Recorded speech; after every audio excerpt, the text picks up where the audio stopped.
I'm here today with Ben Luna. He is the chief meteorologist at WLX in Lawrenceburg, and he is also the weather content producer at Channel 31 in Huntsville. And we just thought, with all the severe weather going on in the country, that we would talk to Ben about some of the things that we can do to keep ourselves safe. Exactly. You know, we live in a tornado hotspot in southern Tennessee and North Alabama, and we have seen our fair share of severe storms recently and in the past. In fact, Giles County and Lawrence County are home to Tennessee's most powerful tornado that occurred 15 years ago on April 16th, 1998. An F5 tornado produced winds of over 200 miles per hour and tracked through Wayne, Lawrence, and Giles counties, and unfortunately killed 2 people, but did several $1 million in damage to the area. Oh, I know, it was awful. Now, there's so many technological things, advances that have happened that have made it easier for you to do the tracking. Can you explain how that works? Exactly. We utilize our own weather radar at WLX. We're one of very few radio stations in the United States that actually have our own weather radar that is locally based. And then we also utilize a network from the National Weather Service of the NEXRAD radars, which are currently the most powerful radars available. We also have several storm tracking systems that we utilize. That data is fed into those systems, and we're able to track storms on street level. We're able to capture storms in 3 dimensions to see the development of tornadoes in the atmosphere before they touch down.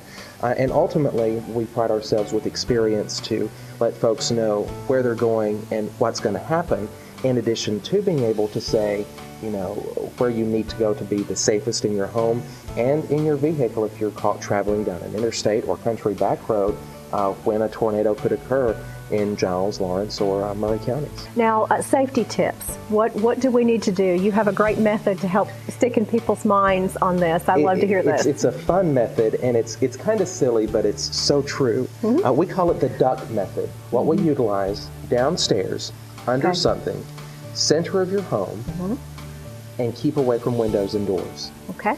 Following those simple procedures can keep folks safe. You want to be on the lowest level of your home. Right.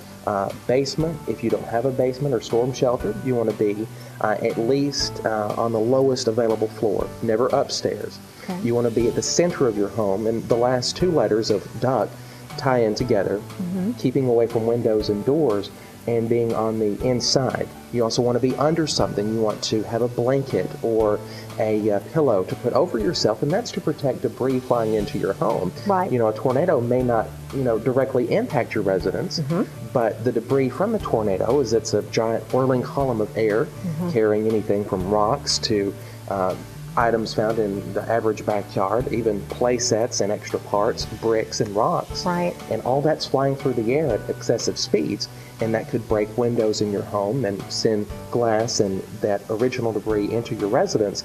And that's why we want you to be as safe and comfortable as possible during the brief tornado event. Exactly. You know, everyone wants to have, and this is something that, we stress on the air and through my involvement with the Southern Tennessee Red Cross, and that's to have a disaster kit ready. Right. Make sure you want to know where you need to be during severe weather.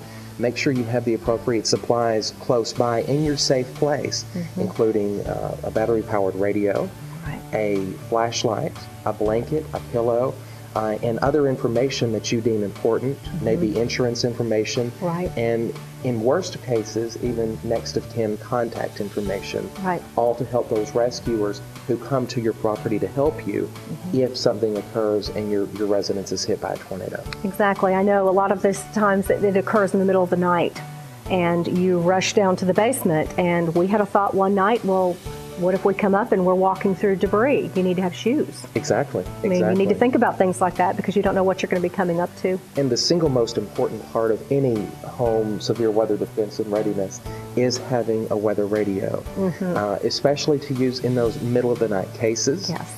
Because, we're on the radio. We're doing our best job as possible to let folks know what's going on, where the storms are. But if you don't wake up, you won't know to turn us on to listen as to what's going on with the weather. Every home, along with the smoke alarm, needs to have a weather radio with batteries refreshed at least every 6 months. That's great. These are great tips, Ben. Thank you so much for being with us today, and tune in to WLX whenever severe weather breaks out. They will break in.